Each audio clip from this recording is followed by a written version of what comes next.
sempre fazemos, nós vamos fazer uma leitura preparatória do livro Pão Nosso, a mensagem que é psicografada pelo Espírito Francisco Cândido Xavier, ou psicografada por Chico Xavier, mensagem do Espírito Emmanuel, sacudir o pó. E se ninguém vos receber, nem escutar as vossas palavras, saindo daquelas casas ou cidade, sacude o pó de vossos pés. Essa fala é de Jesus, está em Mateus, no capítulo 10, versículo 14.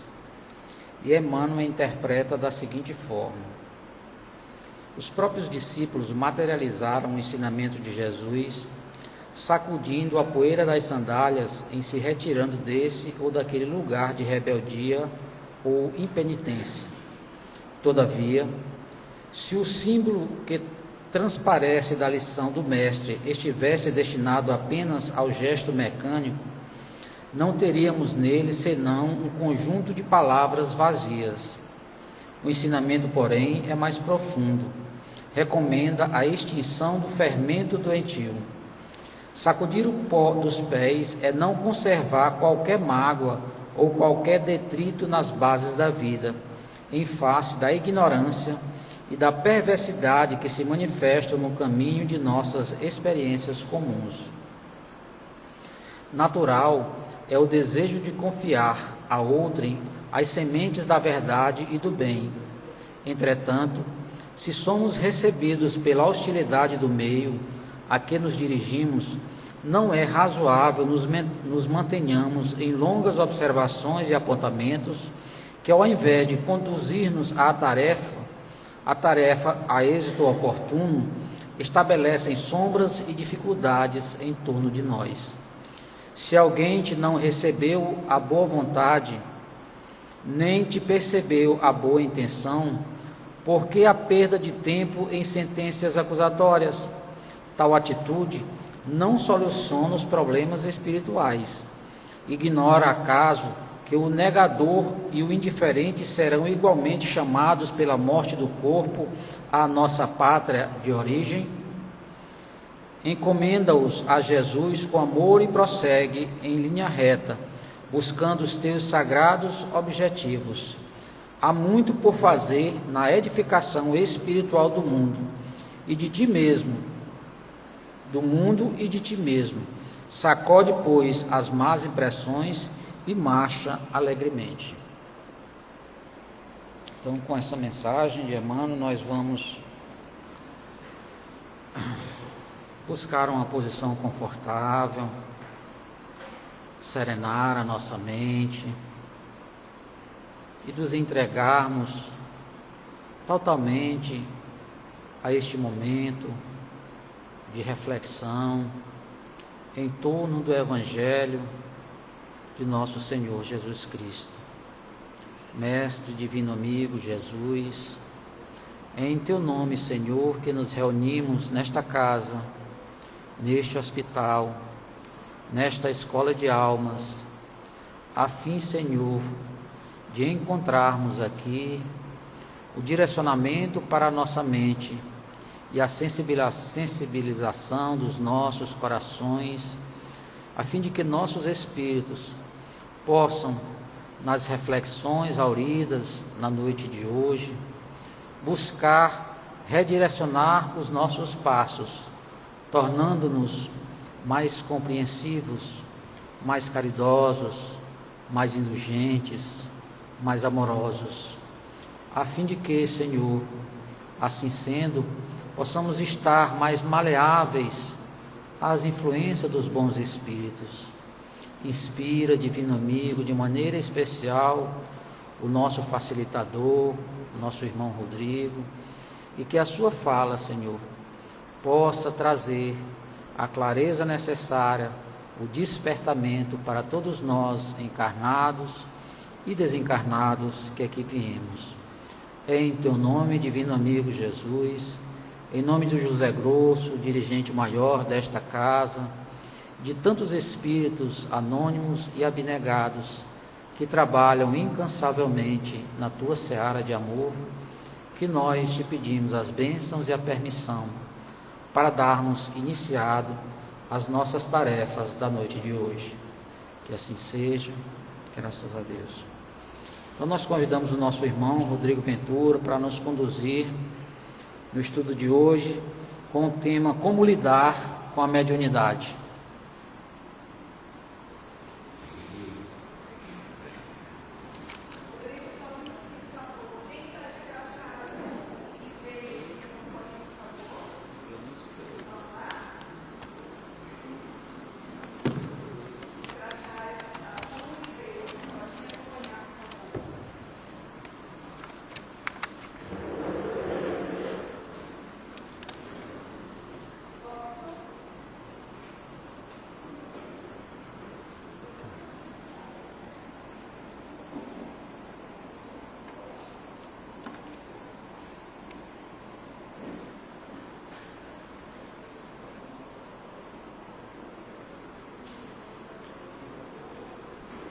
Boa noite a todos.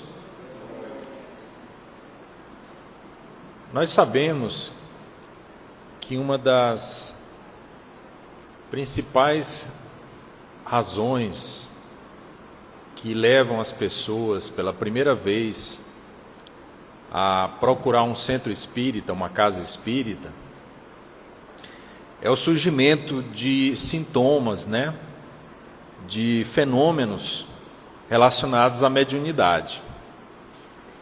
Então, muitas vezes, a pessoa começa a ouvir vozes, vê vultos, sente presenças, tem uma certa premonição a respeito do que vai acontecer. E aí, muitas vezes, ela procura inicialmente apoio na medicina, vai nos médicos, olha, está me acontecendo isso. E a maioria dos profissionais da medicina, por desconhecerem essa realidade do plano espiritual, acaba diagnosticando como uma patologia mental, um distúrbio mental. E aí começa o tratamento via de regra, com remédios controlados e tudo mais. Outras vezes a pessoa acaba buscando ajuda nas igrejas tradicionais.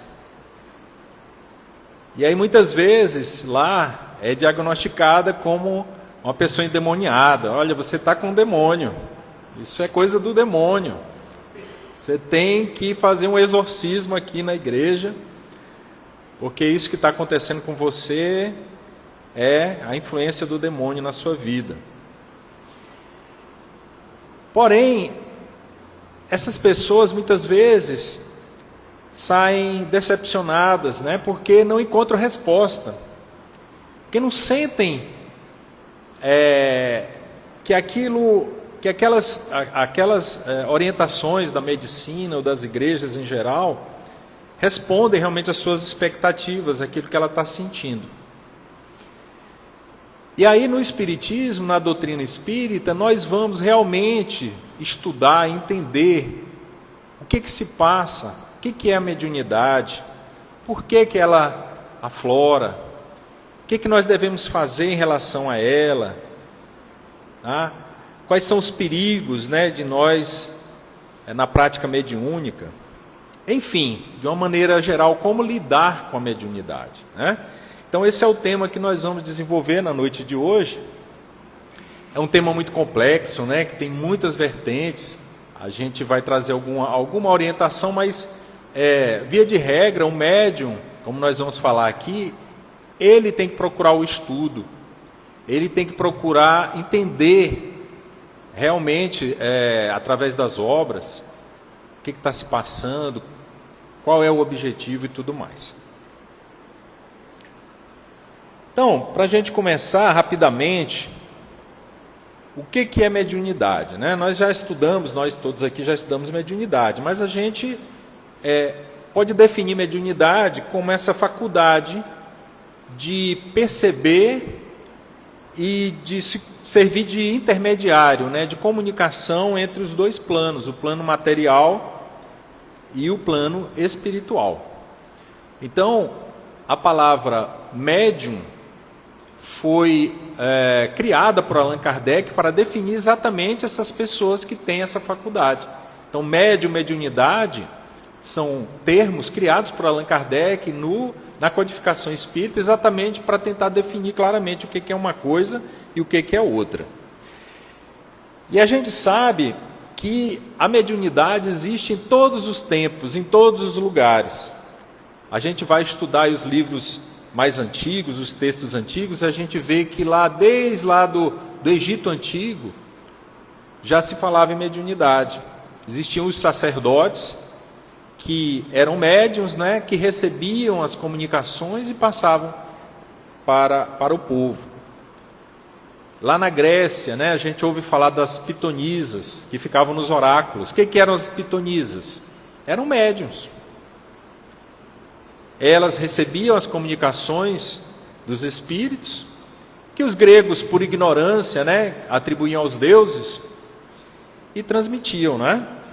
Nós temos aquela famosa passagem de Sócrates, que ele se dirige ao oráculo de Delfos, e lá a pitonisa diz que ele é o mais sábio dos homens. E aí ele fica com aquilo na cabeça, né? O que os deuses quiseram dizer com isso? E aí ele descobre que, como ele questiona, como ele é crítico, como ele realmente não se considera, ele acaba sendo mais sábio do que aqueles orgulhosos, os sábios orgulhosos da sua época. Nós temos também entre os judeus, né? Lá no Velho Testamento, nós temos os diversos profetas que transmitiam a palavra de Deus para o povo judeu. Então, nós entendemos que aqueles profetas eram médiuns. Tem uma passagem também que fala do rei Saul e a pitonisa, né? A pitonisa era uma médium da época e o rei Saul a consultou. Tem também lá no Velho Testamento essa passagem que Moisés proíbe, né, a comunicação com os mortos, proíbe a prática da mediunidade. Mas nós entendemos que essa proibição se deveu devido ao mau uso, à ignorância, ao fato das pessoas estarem utilizando a mediunidade com finalidades esdrúxulas, para saber detalhes da vida pessoal, saber sobre a fortuna de um casamento, uma situação de herança. E Moisés proibiu de uma maneira tácita exatamente para evitar esse mau uso, mas o próprio Moisés, nós vemos posteriormente, ele faz uso, né, de médiuns, né, e defende a mediunidade. Passando do tempo, né, a história mostra em muitos casos famosos de mediunidade. Um dos mais famosos seria a Joana d'Arc, né, que ouvia dos espíritos como ela deveria se conduzir, né, nas batalhas. Então ela levou, né, os franceses à vitória sobre os ingleses através dessas orientações dos espíritos. Tivemos também o início de uma perseguição muito intensa aos médiuns na época da Inquisição. Então, na época da Inquisição, qualquer pessoa que supostamente tivesse algum dom mediúnico, conversasse, dialogasse, tivesse alguma das diversas facetas da mediunidade, era condenada, né? Muitos morreram, muitos médiuns morreram assim, queimados na época da Inquisição por intolerância, por desconhecimento. E evoluímos, né, até os dias atuais, em que a mediunidade muitas vezes foi vista, né, como eu disse, pela medicina como um distúrbio, uma patologia mental. Então muitos médiuns, principalmente aqueles médiuns que sofriam de obsessões, de fascinação, eles eram encaminhados aos chamados hospícios na época, e lá permaneciam por um longo tempo, sendo que a verdadeira causa, né, a causa raiz daqueles problemas não estava muitas vezes no organismo, mas no lado espiritual, no desequilíbrio, né, na falta de conhecimento da realidade da mediunidade. Então, por tudo isso, a gente vê que o Espiritismo não criou a mediunidade, ela já existe em todos os tempos. o que o Espiritismo faz é compreender, estudar, mostrar para a gente o que ela realmente é. Também, outra coisa, existem diversos tipos de mediunidade, né? Nós sabemos que não há um só tipo, não tem a psicografia, que é a escrita, tem a psicofonia, que é utilizando a voz do médium, temos a clarividência, que é a capacidade, né, de ver o plano espiritual, nós temos a mediunidade de cura, a mediunidade de efeitos físicos, né, a materialização. Então parece que cada organismo, cada médium, de alguma maneira, ele é conduzido assim para que desenvolva um determinado tipo de mediunidade. Às vezes o médium é psicógrafo, mas ele não fala, ele não vê, ele não tem clarividência. Então as mediunidades às vezes são direcionadas conforme a necessidade do médium, né, de trabalho do próprio médium. Então nós temos também a informação de que a mediunidade ela não depende da religião. Então a pessoa às vezes está numa determinada religião que não aceita a mediunidade, mas ela não deixa de ser médium. Só que às vezes essa faculdade é interpretada, mas ela está dando uma comunicação do Espírito Santo, por exemplo. Né? Então a religião não aceita a comunicação entre os dois planos, mas atribui supostamente ao Espírito Santo. Então nós vemos na renovação carismática, né, muitos fenômenos que nós associamos à mediunidade. Nas igrejas ditas evangélicas também, né, às vezes nós vemos na televisão aquelas pessoas em um aparente transe mediúnico, falando de uma forma desconexa. São casos de mediunidade, não aceitam como tal, mas nós entendemos dessa forma, né? Nós vemos que também na Igreja Católica existiram vários santos que eram médiuns, né? Tem alguns aqui que eu trouxe. O Padre Pio era um médium extraordinário, de fenômenos extraordinários. Santa Teresa d'Ávila, as histórias de Santa Teresa d'Ávila, né? São Bento, são exemplos assim de santos da Igreja Católica que possuíam um dom mediúnico. Então ela não depende de religião, de sexo, idade, né? Existem médiuns que desde criança apresentam mediunidade, outros já na juventude, outros já como adultos. Então parece que a eclosão da mediunidade vai ser feita conforme a necessidade, a programação espiritual do espírito, né? E principalmente a mediunidade não depende da condição moral do médium. Isso é um ponto importante, porque a gente pode imaginar que pelo fato de ser médium, a pessoa deve ter uma elevação moral, deve ter um caráter ilibado, mas não é verdade.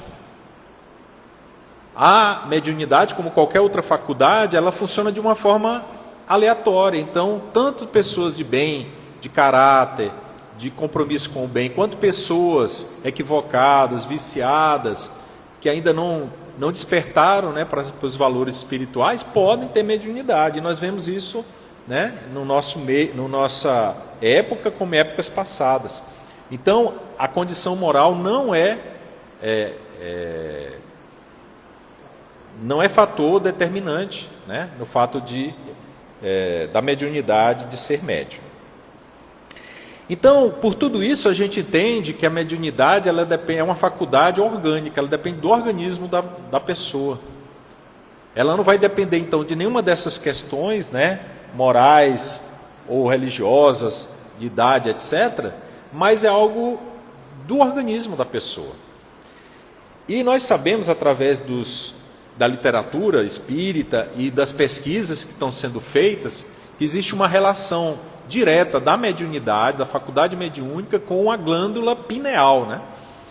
Que é a mesma epífise, que é uma glândula que fica localizada mais ou menos no centro do crânio, não é? De difícil acesso, que para a medicina está associada, né, às questões do amadurecimento da pessoa, da puberdade, mas que nós já identificamos que é uma glândula profundamente relacionada com o fenômeno mediúnico. Inclusive, foram feitas tomografias, né, em médiums, e durante o transe mediúnico, essa glândula ela apresentava uma atividade extraordinária, né, muita atividade. Numa pessoa com uma mediunidade não ostensiva, vamos dizer assim, ela estava quietinha, mas no médium, durante o transe, a tomografia revelou uma atividade muito grande. Então, os médicos pesquisadores perceberam isso, né, e associaram à faculdade. Mas, como eu disse, mediunidade, todos nós somos médiuns, de certa forma. O que vai variar vai ser o grau, né, a ostensividade ou não de que cada um tem. Todos nós, em algum momento, nós tivemos a sensação de uma presença, tivemos um sonho com alguém que de repente já tinha desencarnado. Então, de certa forma, podemos dizer que todos nós somos médiuns, mas com graus diferentes de intensidade. Sim, a gente deu algumas, a gente vai falar de alguns sintomas, né? Mas a gente não pode dizer só de ouvir, vi, algo dizer que é mediunidade. A gente tem que tratar com muito cuidado, né? Porque existem realmente causas orgânicas que precisam de tratamento médico, né? Então, no caso de um chiado na cabeça, pode sim, mas nós temos que ter muita prudência, né? Temos que avaliar, temos que verificar em que situações, que circunstâncias, né? E aconselhamos a pessoa a se dirigir a uma casa espírita, né? Para que ela, através da observação, do diálogo, a gente possa determinar. Tá? Muito bem. Uma questão exatamente que vai de encontro um tema que vai de encontro a essa questão, né? Como identificar a mediunidade? Então a pessoa normalmente, será que eu tenho mediunidade? Será que eu não tenho? Será que o que eu estou sentindo é mediunidade? Não é? É difícil, a gente tem que avaliar caso a caso com muito cuidado. Mas aqui eu separei, né, de uma forma resumida, algumas sensações físicas que alguns médiuns descrevem. Então, formigamento nas mãos.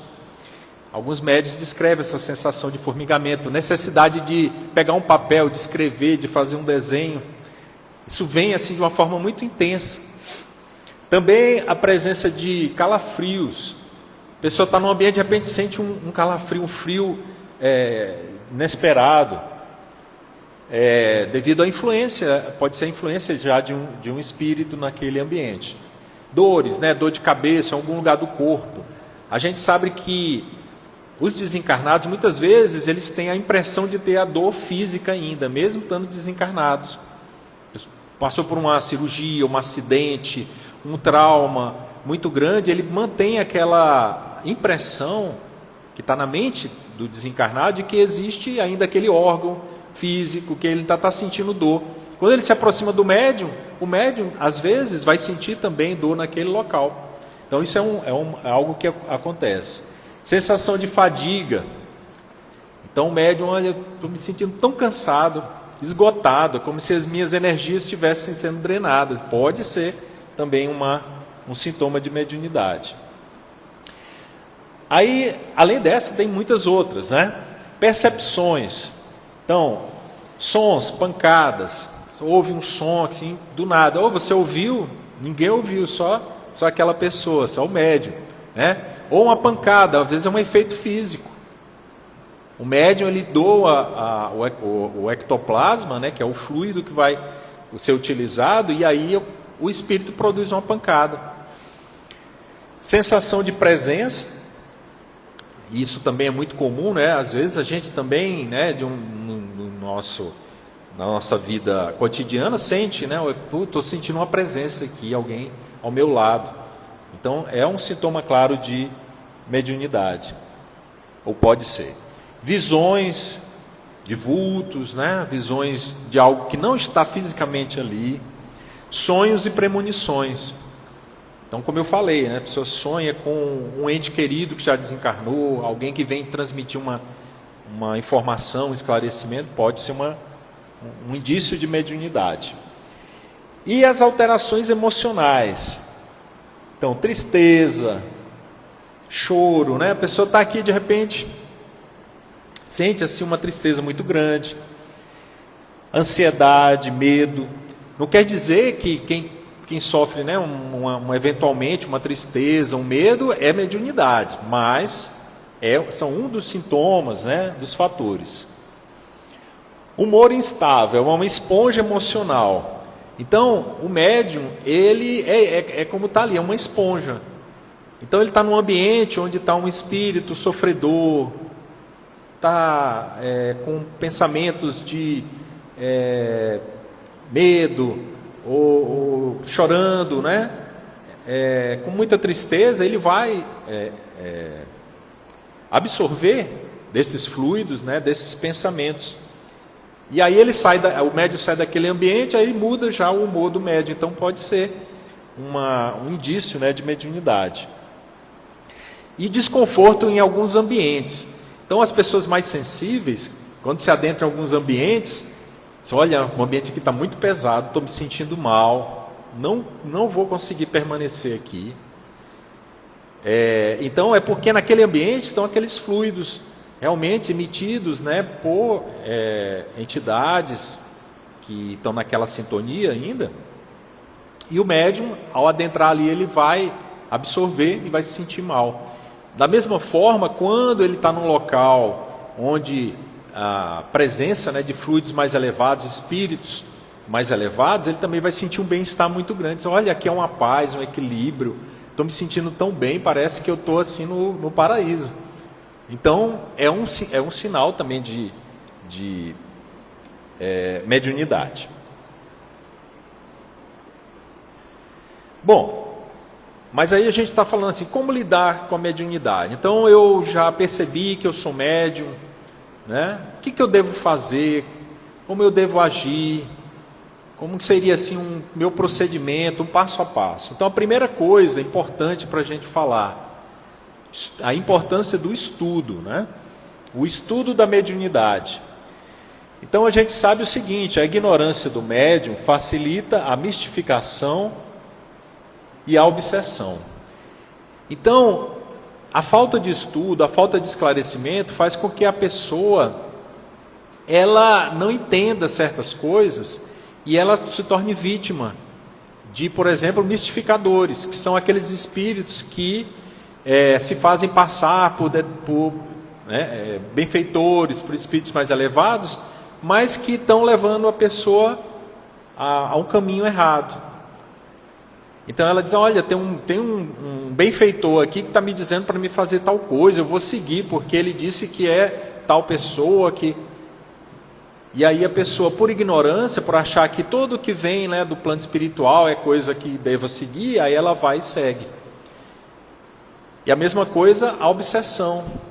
Por ignorância, também a pessoa se deixa levar, se deixa conduzir cada vez mais, a influência aumenta até o ponto, às vezes, do fascínio, né? Então, muitos médiuns acabam sendo levados, né, quase a uma situação de fascínio, obsessões graves, por ignorância, por falta de estudo, falta de compreensão, falta de controle da mediunidade. Já o estudo, né, com aqueles que realmente estudam, que se dedicam, ele promove o quê? A segurança, a harmonia e o equilíbrio. Então, o estudo da mediunidade para o médium e também para todos nós, que não somos, talvez a maioria não seja médium ostensivo, mas o conhecimento vai saber como lidar diante dessas situações da mediunidade. Então, vai trazer a segurança, a harmonia, né? O médium educado que conhece, dificilmente ele vai cair vítima, né, da mistificação, embora a gente sabe, né, que não existem médiuns perfeitos, todos nós estamos passíveis de erros, de falhas, mas através da educação, do conhecimento, né, das técnicas, como se vai se proteger em relação a determinados ataques que possam vir, etc., você vai impedir essas situações de obsessão ou de mistificação. E quais seriam os objetos de estudo para o médium, né? Primeiramente, as obras básicas. Então, as 5 obras básicas da doutrina espírita, especialmente, né, o livro dos médiuns, que é mais direcionado exatamente para a mediunidade, para aquelas pessoas que queiram compreender melhor, né, utilizar melhor da mediunidade.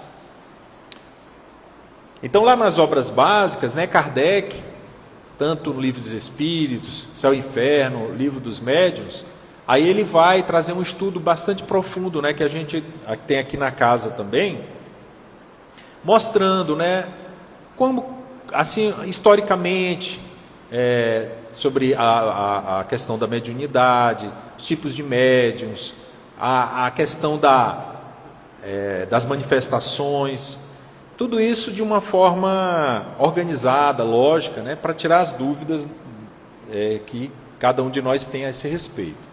E também tem o estudo das obras complementares. Então, a gente tem, através de André Luiz, Manuel Filomeno de Miranda, Ivone Pereira, muitas obras que falam da mediunidade, né? Muitos médiuns falando da mediunidade. Então, existem talvez centenas hoje de livros falando sobre mediunidade em seus diversos aspectos. Então, o estudo, ele vai trazer essa segurança para o médium. Olha, situação tal, como eu devo agir? Situação, e essa questão? Eu li no livro, eu estudei, né? Às vezes na casa espírita, a pessoa que tem dificuldade, às vezes, de estar lendo, né? Não tem assim, um hábito constante de leitura, pode participar, né? De um grupo de estudos. Então, a importância do estudo da mediunidade. Então, o médium que estuda, ele vai saber o quê? Que existem espíritos bons e maus, sábios e ignorantes. Então, ele vai dizer, opa, essa informação que eu estou captando aqui não é de um espírito elevado, ele está me falando coisas aqui que eu sei que não são corretas. E sei que existem espíritos que querem prejudicar por ignorância, às vezes, espíritos que se dizem sábios e não são. Então, o conhecimento, através da educação, vai fazer com que o médium saiba discernir. Também vai saber que o centro espírita é o local mais apropriado para a prática mediúnica. Então, nós sabemos que existem médiuns que às vezes sentem a influência em casa ou em locais assim inapropriados. Então, através da educação, eles vão entender que é necessário que a prática da mediunidade seja feita no centro espírita. Por quê? Porque já é um ambiente preparado pela espiritualidade, né, com pessoas que estão preparadas para auxiliar. Diferente, né, quando é feito em outros locais, sem o devido preparo. Pode acontecer, né, manifestações que podem fugir até o controle. Então, através da educação, ele vai saber disso. Vai entender que não se deve utilizar a mediunidade em proveito próprio. Então, por ignorância, às vezes, o médium pode achar, olha, já que eu tenho essa faculdade, vou usar ela para angariar, né, poder, bens materiais, utilizar em proveito próprio. E o estudo vai mostrar o porquê, nós vamos ver mais para frente, que não se deve utilizar a mediunidade em proveito próprio. Diferenciar as emoções suas e dos espíritos. Então, através da prática, do estudo, o médium vai saber diferenciar, olha, esse sentimento, essa emoção é minha. Opa, essa aqui eu captei, não é minha. Então, é importante para o médium ter esse discernimento. Às vezes é difícil, né? Os médiuns falam que às vezes é difícil diferenciar, mas através do estudo e da prática, é possível. E através do estudo, os médiuns, nós todos que estudamos, vamos saber os propósitos da mediunidade, para que serve a mediunidade, por que Deus permite, né, que algumas pessoas tenham essa faculdade, e os perigos, e nós vamos ver também quais são os perigos da mediunidade. Tá? Seguindo aí, um esclarecimento, né, das etapas do processo mediúnico. Então, quando a prática mediúnica é feita numa casa espírita, com seriedade, com estudo, com um método correto, né, existem etapas que devem ser seguidas. Aí tem, claro, na literatura muito mais detalhes, né, sobre as reuniões mediúnicas, o que acontece. Mas assim, de uma maneira mais resumida, né, a gente pode dizer o seguinte: a primeira etapa é a harmonização do ambiente. Então, para que ocorra, né, as manifestações mediúnicas, em primeiro lugar tem que fazer a harmonização, através de uma boa leitura, da prece, pode ser através de uma música suave, para que todos os envolvidos ali, médios ou não, eles tenham um pensamento mais focado no que vai, na própria reunião. Evitar, né, aqueles desvios de pensamento. Às vezes a pessoa está preocupada com alguma coisa, e isso aí a gente sabe que causa problemas, né, durante as manifestações, durante a reunião mediúnica. Essa é a primeira etapa. Aí a etapa de percepção dos fluidos. Então, o médium nessa etapa, ele vai perceber no ambiente, né, como é que estão os fluidos, né, alguns fluidos diferentes, algumas sensações diferentes, né? Ele vai identificar isso para já se preparar para o momento, né, da manifestação. Aproximação e contato. Então, André Luiz, ele fala do circuito mediúnico. Então, é toda uma questão de fluidos, de energias ali, que o médium vai estar envolvido, né, para que seja possível, né, a manifestação, ou seja, para que os fluidos do espírito desencarnado, eles de alguma maneira se interajam com os fluidos do médium para permitir esse circuito. Pensamento do espírito chegando a mente, o cérebro do médium. Aí tem o envolvimento e a manifestação, é realmente quando acontece. Então, muitas pessoas que não conhecem acham que o espírito desencarnado ele toma conta do corpo do médium, ele faz o que bem entende do instrumento, né, que é o corpo do médium. Na verdade, não é isso. O médium ele continua com o controle do seu corpo, ele apenas permite, ele dá passividade para que o espírito. Então, através do estudo e da prática, o médium vai saber controlar, evitar falar coisas que não deve, né, fazer coisas que não deve. E isso, é claro, com o tempo ele vai desenvolvendo. Depois da manifestação, né, que pode ser uma reunião de desobsessão, onde aqueles espíritos que ainda nutrem sentimentos, né, de perseguição, algum encarnado, que ainda não perdoaram, né, onde eles são levados para que eles sejam conscientizados, sensibilizados, né? É um tratamento extraordinário. Ou então aqueles espíritos sofredores, que muitas vezes desencarnaram e ainda não perceberam. E eles precisam do processo mediúnico para que, através desse choque anímico, ele vai despertar. Às vezes ele não consegue diferenciar lá no plano espiritual um espírito que está tentando ajudar, e ele precisa daquele momento, né, da manifestação, para que ele sinta os fluidos do médium, né, e o contato com o médium, para que ele possa entender e possa ser esclarecido, né? Posteriormente, nós temos, muitas vezes, os benfeitores, eles participam das reuniões para trazer esclarecimentos, orientações. É uma das etapas do processo. Aí, por fim, nós temos o encerramento, né, com uma prece, normalmente, e a etapa de avaliação. Avaliação, né, sobre como foi o trabalho, alguns pontos importantes, algumas oportunidades, aquilo que talvez ainda possa ser melhorado, algumas impressões que às vezes não foram faladas durante a reunião, né? Então, assim, de uma maneira geral, né, só como esclarecimento, né, etapas aí do processo mediúnico, no caso de numa reunião mediúnica. Hábitos para uma mediunidade segura. Então, que hábitos, que atitudes nós podemos elencar, assim, que vão favorecer, né, uma mediunidade mais harmoniosa, mais segura, que o médium ele possa exercer com mais tranquilidade. Então, assim, de uma maneira geral, né, a gente cita, em primeiro lugar, o Evangelho no Lar. que vale tanto para o médium como para o médium ostensivo, como qualquer outro. Por quê? Porque através do Evangelho no Lar, nós vamos, em primeiro lugar, promover a reforma íntima, né? Que a gente vai estar estudando o Evangelho, vai estar se conscientizando da nossa necessidade de reforma.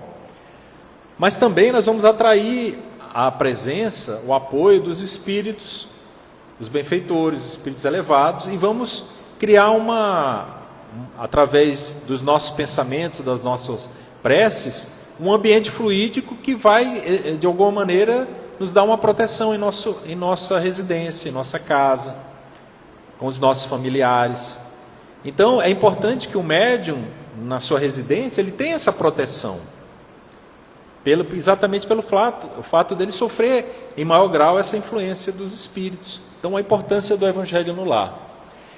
Orai e vigiai, ou seja, prece, né? O médium, ele precisa realmente desenvolver o hábito da prece para manter realmente o seu campo mental em sintonia com os planos mais elevados. E vigiai, então, pensamentos, sentimentos. É importante que o médium ele saiba impedir aqueles pensamentos negativos, porque ele vai atrair exatamente em sintonia com aqueles espíritos que estão com aquele mesmo pensamento. Então, no momento que ele se desequilibra, o que ele vai atrair? Espíritos desequilibrados. No momento que ele se entrega a algum desvio, algum vício, ele vai atrair espíritos também, porque a gente sabe que a desencarnação não muda a natureza do espírito, né? Então, orai e vigiai, como nos recomendou Jesus. Pontualidade e regularidade. Então, essa é uma questão, né? Os médios que estão trabalhando na mediunidade, na casa espírita, né? Desenvolver esse conceito de pontualidade e regularidade para que não atrapalhe, né? De forma coletiva. A gente sabe que os desencarnados, as equipes, eles têm também suas obrigações, então eles participam, né? Das atividades, mas eles têm outras atividades, e quando a gente, né, por algum motivo, né, não tem essa disciplina dos horários, da pontualidade, dos pensamentos, a harmonização íntima, a gente está prejudicando. Então, numa reunião mediúnica, o médium ele chega totalmente desequilibrado, desorientado, com pensamentos aleatórios, ele vai desequilibrar, né, o trabalho. Ele não vai servir como um bom instrumento para o trabalho mediúnico. Questão de comidas e bebidas, né? Aí é recomendado, né, que o médium, num trabalho mediúnico, ele vai se alimentar com uma comida leve, ele não vai ingerir bebidas fortes, porque aí o próprio organismo vai estar de uma maneira que ele não vai realmente servir como um bom médium, como um bom instrumento. Então, essa é uma regrinha, né, que é sempre comentada, né, da necessidade da boa alimentação nos dias de trabalho mediúnico. E o principal de tudo, né, de todos esses aí, o principal, a reforma íntima. A mudança, né, de atitudes, de pensamentos, voltar para o bem, reconhecer ou fazer uma autoavaliação e procurar, né, na medida do possível, se esforçar para erradicar os nossos vícios, nossos erros, porque a maior proteção que o médium pode ter é exatamente a sua conduta perante, né, a todos em sua volta. A gente pode falar aqui de 1000 coisas que podem ser feitas, né, água fluidificada, evangelho no lar, mas o principal para que o médium se sinta seguro é a sua reforma íntima, na medida em que ele se esforça realmente para se melhorar. Vamos falar um pouquinho sobre os perigos da mediunidade. Então a gente já falou, né, a questão das obsessões, fascinações, que os médiuns se deixam levar. Muitos médiuns que faliram, nós sabemos de muitos médiuns que faliram, que se deixaram envolver, né, por espíritos que queriam fascinar, queriam desviar. Fadiga, né? Então tem limites, né? A atividade mediúnica tem limites, porque existe um desprendimento de energia, de fluidos. Então não exagerar, não ter excesso de atividade. Pode levar a fadiga, pode levar até problemas orgânicos. O exibicionismo, né? O médium às vezes tem tanta vaidade, tanto orgulho, que ele usa a mediunidade para se promover. E acaba muitas vezes falindo, né? Levando a quadros muito tristes. As mistificações que nós falamos, né? que às vezes um espírito se faz passar por um benfeitor, um espírito mais elevado, né, e leva o médium também a erros, a falhas. O mercantilismo, né, que é usar a mediunidade para angariar bens materiais. Isso ao longo da história, e ainda hoje nós vemos, né, médiuns que usam a mediunidade, e muitas vezes, mais na frente, eles se dão conta do erro, né, e sofrem as consequências. Isso pode levar a um abuso e suspensão. Tem médiuns que realmente perdem a mediunidade, começam a se desviar, e aí os bons espíritos já não se fazem presentes. E às vezes a mediunidade é impedida até como uma proteção para que ele não tenha quedas maiores devido a esse mau uso da mediunidade. Então a mediunidade não deve ser usada para, primeiro, curiosidades frívolas sobre questões profissionais, financeiras, amorosas, né? Pessoas que vão consultar médiuns, né, sobre essas questões frívolas. Quer dizer, os bons espíritos, eles não vão se prestar a esse tipo de coisa. Quem vai se prestar são espíritos zombeteiros, espíritos imperfeitos, que vão dar informações muitas vezes equivocadas, é claro.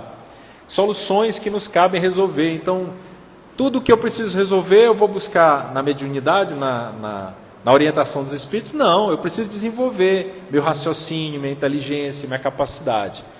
As manifestações físicas visando espetáculo, né? A mediunidade como espetáculo, isso também não é um bom uso para a mediunidade. A mediunidade não é para isso.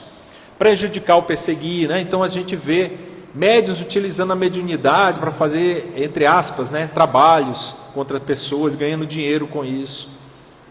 Pode acontecer? Pode. Se houver sintonia, né, entre aquele que é o objeto, né, que está sofrendo e o obsessor e aquele que está prejudicando, pode acontecer. Então, o médium que se envolve nisso, ele está correndo riscos muito grandes. E obter ganhos materiais, como a gente falou. Por que não devemos obter esses ganhos materiais com a mediunidade? Mas então, se eu tenho mediunidade, por que eu não posso utilizar a mediunidade para obter, né, algum recurso? Então, a gente diz o seguinte: a origem e o mérito das comunicações é do espírito. O médium é apenas o intermediário, né? Chico Xavier falava isso o tempo todo. Ele dizia: eu sou apenas o intermediário, os livros são dos espíritos. Na sua humildade, na sua simplicidade e na sua sabedoria. Ao exigir pagamentos, apenas os ricos se beneficiariam das instruções. Então, se é só alguém que pode pagar, então a mediunidade é só para os ricos, só para quem pode pagar? De forma nenhuma, né? Então nós perderíamos as consolações advindas da mediunidade. E, claro, Deus pode retirar a faculdade se for utilizada, se for para mau uso. Então aquele médium começa, às vezes, num caminho correto, mas ele vai se desviando, vendo que ele pode angariar recursos materiais e também uma posição, né, de destaque, e aí de repente a mediunidade desaparece. E às vezes ele fica, através de falseando, né, farsando, que continua com a mediunidade. Então os espíritos sérios se afastam dos médiuns que exploram a mediunidade. Não deve ser instrumento de exaltação da cobiça e do orgulho. E o tempo devotado à mediunidade não deve ser entrave às tarefas de âmbito profissional. A mediunidade não é profissão. Então, no Espiritismo não existe o profissional médium, né? Nós temos os profissionais e aqueles que têm a mediunidade, se dedicam à mediunidade, porque sabem da necessidade de trabalhar a mediunidade, mas não que aquilo é uma profissão. Não é a profissão, não pode ser encarado dessa maneira, né? De uma maneira geral, qual o propósito da mediunidade? Então, instrução.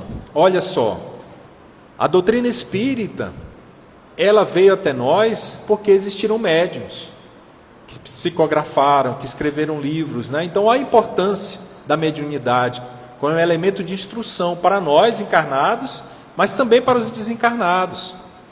E eles também leem as obras espíritas. A gente acha que não, né? Não, espírito lê leem sim. né? Mais do que nós, né? Às vezes a gente coloca um livro aberto, assim, um livro espírita aberto, e ali tem vários espíritos lendo, a gente não se dá conta, né? Então, que coisa maravilhosa, né? Toda essa instrução, o conhecimento que através da mediunidade, né, para o nosso aperfeiçoamento, para o nosso conhecimento. O autoconhecimento, então o médium, né, através da mediunidade, o médium ele vai entender, né? Porque às vezes o médium ele reencarna num local onde não existe nenhum conhecimento sobre vida espiritual, sobre a realidade do plano espiritual. E através da mediunidade, opa, existe algo além, existe uma vida após a morte. Eu preciso desenvolver a minha moralidade, o meu intelecto, né, a minha evolução.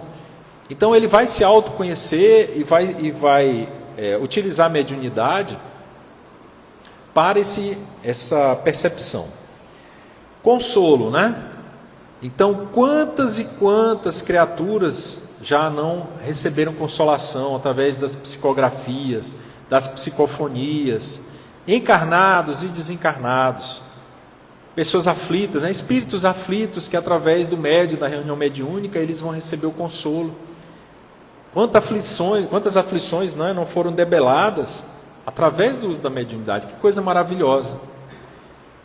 Caridade, né? Então, a mediunidade é um fator de caridade, sim.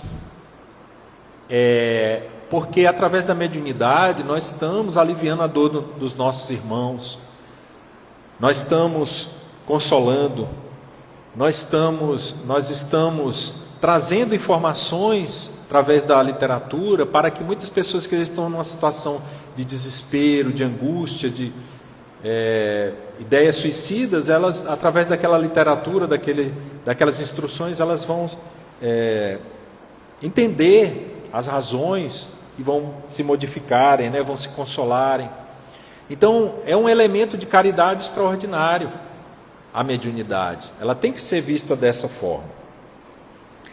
E a evolução geral, né, de todos, encarnados e desencarnados, né? Eu não sei se a mediunidade... Há quem diga que a mediunidade vai se transformar numa faculdade geral no futuro, né? Dizem que nos planetas mais evoluídos, as humanidades desses planetas desenvolvem a mediunidade de uma forma natural. Elas se comunicam, né, com os desencarnados como a gente se comunica aqui com os encarnados.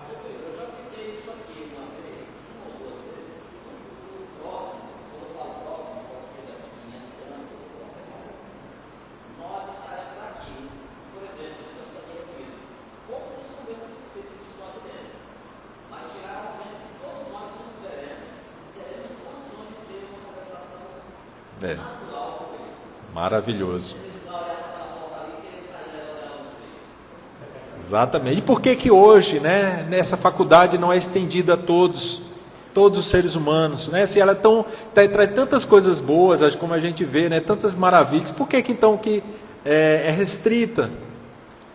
Exatamente porque nós sempre fazemos mau uso das nossas faculdades, infelizmente, né? Então o ser humano, quando descortina uma descoberta, né, uma pesquisa ele já pensa no mal, já pensa em utilizar aquilo para explorar, para guerrear, para destruir, né, para obter lucros. Então, infelizmente, hoje a mediunidade está restrita, porque nós, né, eu falo de uma maneira geral, a humanidade ainda não é capaz de utilizá-la para o bem, como no passado, na época de Moisés, né, que estava sendo utilizado para aqueles fins que nós vimos. Então, pessoal, assim, de uma maneira geral, assim, a gente poderia citar muitos outros aspectos, né, como lidar com a mediunidade, mas o fundamental é o seguinte: existe literatura, existem os grupos de estudo, né, tanto aqui quanto em outras casas espíritas, na internet. Então, hoje o que mais tem é informação, né, e boa informação. Então, para todos aqueles que estão percebendo algum sintoma, alguma característica da mediunidade, primeiro passo, né, é se informar, se possível numa casa espírita, e saber que a mediunidade não é nem um castigo, nem um privilégio, né? é uma oportunidade, né? Faz parte da programação que nós fazemos lá no plano espiritual. Alguns vêm trabalhar numa determinada área, outros se programam para desenvolver essa faculdade de trabalhar em outras áreas. Mas o que é mais importante, acima de tudo, é utilizar bem, né, as faculdades que nós temos. Então, através do estudo, da prática, e principalmente, né, com o desejo, com a vontade de ajudar, realmente, de utilizar a mediunidade em favor do próximo, é que a gente vai obter, né, o que há de melhor nela. Acho que o horário já tá bom, né? Obrigado, então.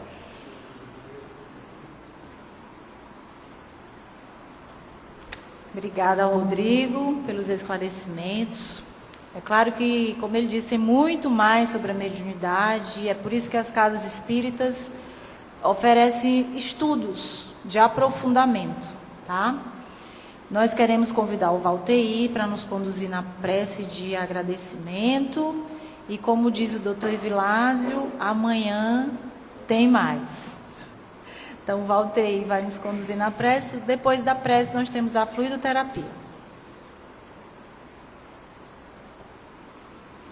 Então, vamos aproveitar o momento, mediante os ensinos, horas recebidos sobre a mediunidade.